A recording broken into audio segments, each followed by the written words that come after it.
اور ان کا کوئی مددگار نہ ہوگا۔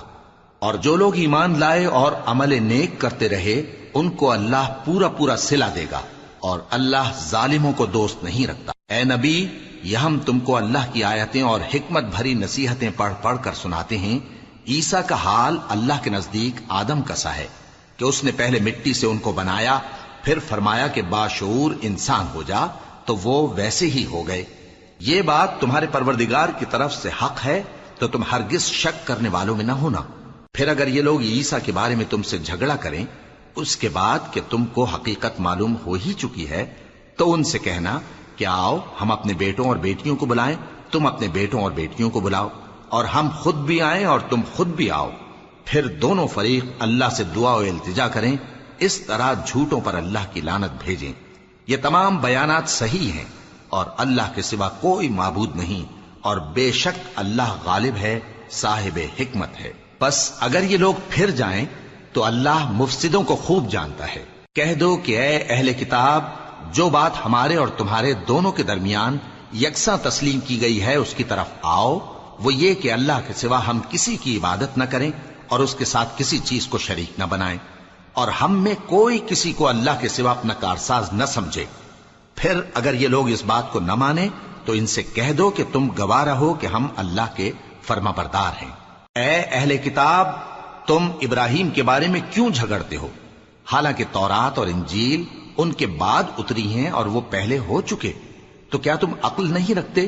دیکھو، ایسی بات میں تو تم نے جھگڑا کیا ہی تھا جس کا تمہیں کچھ علم تھا بھی، مگر ایسی بات میں کیوں جھگڑتے ہو جس کا تم کو کچھ بھی علم نہیں؟ اور اللہ جانتا ہے اور تم نہیں جانتے۔ ابراہیم نہ تو یہودی تھے اور نہ عیسائی، بلکہ سب سے بے تعلق ہو کر ایک اللہ کے ہو رہے تھے، اور اسی کے فرما بردار تھے اور مشرکوں میں نہ تھے۔ ابراہیم سے زیادہ قرب رکھنے والے تو وہ لوگ ہیں جو ان کی پیروی کرتے رہے، اور یہ پیغمبر آخر الزماں صلی اللہ علیہ وآلہ وسلم اور وہ لوگ جو ایمان لائے ہیں، اور اللہ مومنوں کا کارساز ہے۔ اے اہل اسلام، بعض اہل کتاب اس بات کی خواہش رکھتے ہیں کہ کسی طرح تم کو گمراہ کر دیں، حالانکہ یہ تم کو کیا گمراہ کریں گے، اپنے آپ کو ہی گمراہ کر رہے ہیں اور نہیں جانتے۔ اے اہل کتاب، تم اللہ کی آیتوں سے کیوں انکار کرتے ہو اور تم تورات کو مانتے تو ہو؟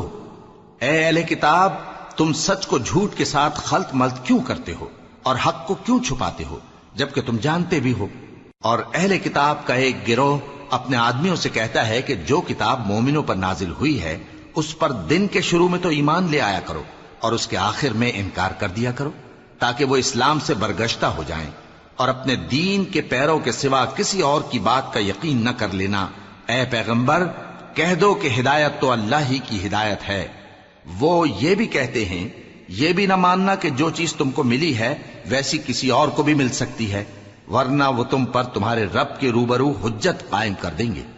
اے پیغمبر، کہہ دو کہ بزرگی اللہ ہی کے ہاتھ میں ہے، وہ جسے چاہتا ہے دیتا ہے، اور اللہ کشائش والا ہے، علم والا ہے، وہ اپنی رحمت سے جس کو چاہتا ہے خاص کر لیتا ہے، اور اللہ بڑے فضل کا مالک ہے۔ اور اہل کتاب میں سے کوئی تو ایسا ہے کہ اگر تم اس کے پاس دیناروں کا ڈھیر امانت رکھ دو تو تم کو فوراً واپس دے دے، اور کوئی اس طرح کا ہے کہ اگر اس کے پاس 1 دینار بھی امانت رکھو تو جب تک اس کے سر پر ہر وقت کھڑے نہ رہو تمہیں دے ہی نہیں، یہ اس لیے کہ وہ کہتے ہیں کہ امیوں کے بارے میں ہم سے مواخذہ نہیں ہوگا۔